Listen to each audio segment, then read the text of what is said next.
Atii eenyu? Eenyummaan kee inni dhugaa kana ala mul'atu osoo hin taane warqee qulqulluu isa ta'ee eenyummaa keessa keetiiti. Eenyummaan kee dhugaa inni keessaa kuni si wajjiniin uumame, si wajjin jiraata, si wajjiniin du'a. Isa qofti ajabsin jechisiisu.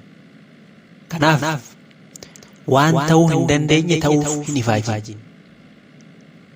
Ati addunyaa kanaaf nama addaa ta'uu keetis mirkaneeffadhu. Akka nama boru du'uttis jiraadhu.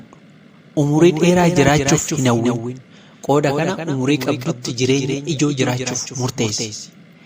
Eenyu akka taate namatti hin himin.